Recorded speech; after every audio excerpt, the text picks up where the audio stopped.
What's up, guys? It's SRC bringing you my class best pick 10 setup here and setup guide for all of the Christmas noobs and anyone that's looking to get some opinions on the game.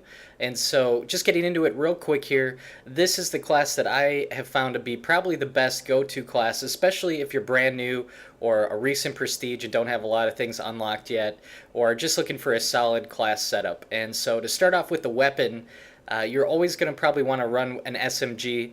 SMGs are what these maps are built for, probably some of the best guns in the game, and specifically the PDW 57 is the early unlocked, early available. Also the Vector and the MSMC, which are the next two, are also good choices. You really can't go wrong with either one. I think the PDW is a little bit better just because, again, it's that early unlock, and it's something that has a nice magazine size, so it really lets you have different attachment options. And to start off with, early unlocks, the laser sight and the suppressor. Definitely staying off the mini-map as much as possible is great. The laser sight helps with your hip fire, so running no secondary, but the wild card is something that's new to Black Ops 2, and the perk 1 greed is the one that I choose to use.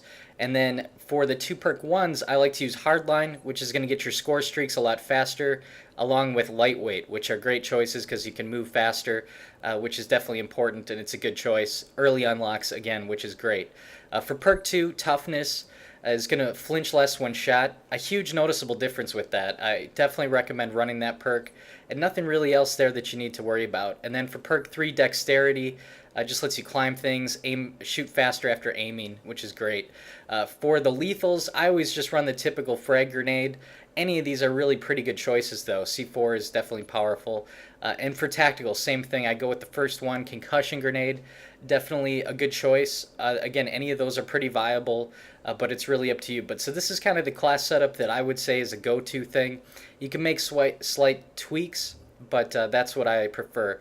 And then for score streaks, you can see here I'm running a little bit higher streak there, running the escort drone, just kind of trying things out. But what I recommend, just starting out, getting into the game, you want something that's going to be solid where you can earn them pretty often, and it's going to do some good help for you, would be UAV, Lightning Strike, and Sentry Gun.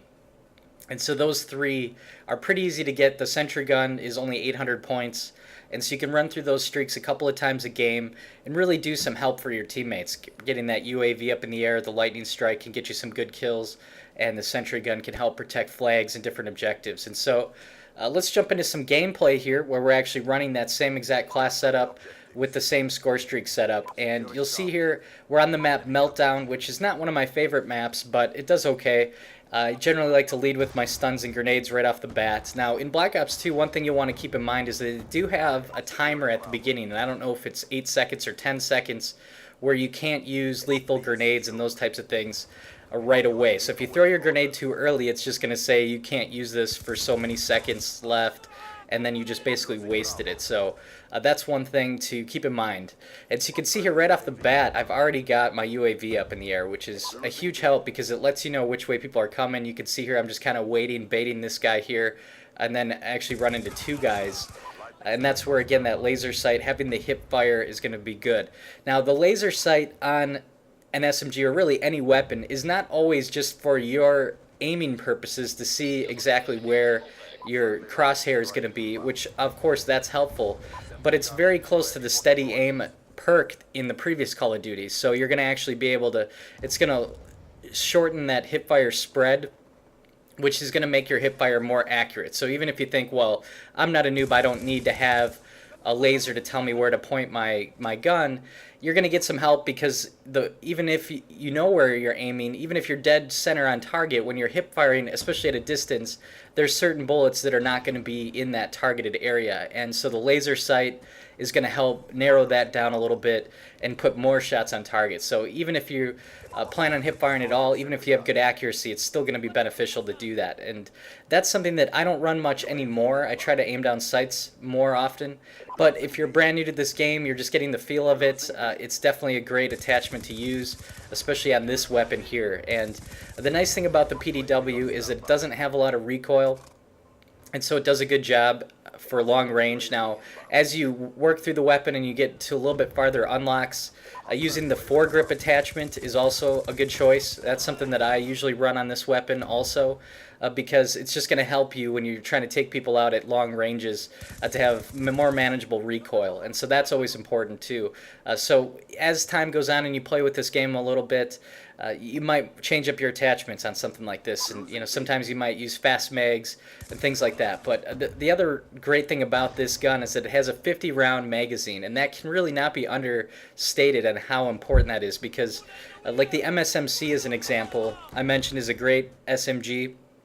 With that, I almost always have to run extended mags with it, just because if you run into 2 or 3 guys or more at a time, it's really tough because you're going to have to be reloading mid-fights, and that's obviously where you die a lot of the time. And so with this gun, 50 rounds in a mag, it really helps you not have to reload. It's really just a matter of getting out of that habit of reloading after every kill, because you don't really need to. You can usually kill quite a few people with just one clip. And so you don't need to run extended mags with this. It's only like 15 bullets extra anyway, even if you do. Really unnecessary. But other guns like the MSMC or even the Vector, it's a great choice to run extended mags. So you get a little bit more freedom with this gun. I don't know that it's necessarily a much better gun other than those a couple of features that it has. I do really great with the Vector and the MSMC, and I think that they're comparable guns on par with this one, but again, you're just a little bit more limited with your attachment choices, though, I think, with those weapons. So this is the one I recommend because it's the earliest unlock. So if you're just getting this game for Christmas, or you're kind of newer to the game, or just looking for a gun that's going to help you out, this is definitely it. And you can see here, running through the kill streaks, you get the lightning strike, which is a pretty good streak. Sometimes you get a few kills with it, sometimes it doesn't do too well. You can see there I only got one. But when you're running the lightning strike with sentry gun, a lot of times that kill streak that gets you up to the lightning strike can actually work you right into the sentry gun immediately. Or sometimes when you call in the lightning strike, that will get you to the sentry gun. So it's really easy to get both pretty quickly together. And it's something where you're very rarely going to get the lightning strike but not get the sentry gun, and so that's a great choice while you're figuring things out. That's what I ran for a majority of games when I first got this game, and it's still a great go-to setup. Now as time goes on, you get better with the game, you learn the maps better, and you can put together longer streaks. There's some really outstanding score streaks available in this game, from moderate to kind of more difficult streaks, and then to ones that I find to be really hard to get. And you kind of have to just weigh it, because if you can run through lightning strikes and sentry guns several times a game, is that better than if you were to just get, say, a Warthog once? It's kind of hard to weigh that. And so that's something that you'll have to take into consideration. But the thing with score streaks is you don't really unlock them right away either, and that's something you'd have to use a prestige token on if you had a score streak that you really liked. So these 3 are unlocked real early in the game, if not right away when you get it. So those are the ones I would recommend you running, and then as you get better at the game, get some more map knowledge, feel like you can put some streaks together and you're running through these consecutively in the same life. That's kind of the indication to me when I should bump up my score streaks, is when I continue to get them in the same life. And you'll see in this game here, I don't know if I do it or not, but I think I get pretty close to running through where I get a UAV, a lightning strike, a sentry gun, and then continue my streak and continue to get kills to where I earn them again. And now that kind of tells me that I could have run something higher and all those points could have gone towards something better. But if you continue to die right as you get these streaks, there's really no point in bumping up to higher ones, because that just means you would have never gotten there. So just something to keep in mind, and something that I recommend. As far as the other perks and things, definitely check out my perk setup video, which is, I think, the first Black Ops video that I did, because I walk you through all the perks, kind of what they do, if they're useful or not. The only other ones that I like are Ghost, which is a great perk to run. In Black Ops 2, you have to be moving for it to work, which is a big change, but still something that I think is worth using. But the problem is, if you're brand new to this game, it's a level 55 unlock, which means you're going to have to play through an entire prestige without getting it, and that takes a long time to do.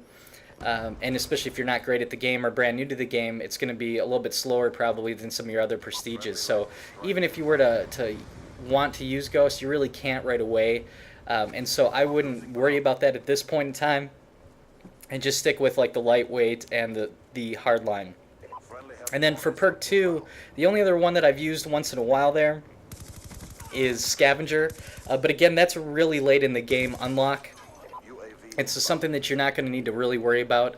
And again, unless you're putting together huge streaks or you're using C4s or different things like that that you want to get constantly refilled. You know, some people run bouncing betties and want to get them refilled so they can keep throwing them down.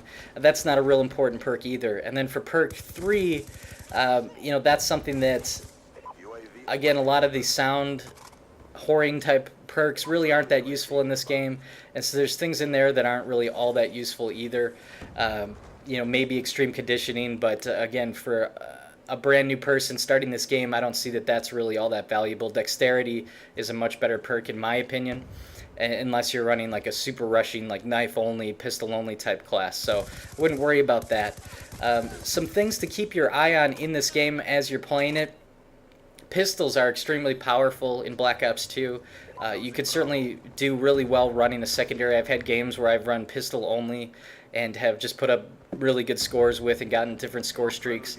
And some of the shotguns are pretty good too. The KSG is like a sniper rifle, but you have to be really accurate.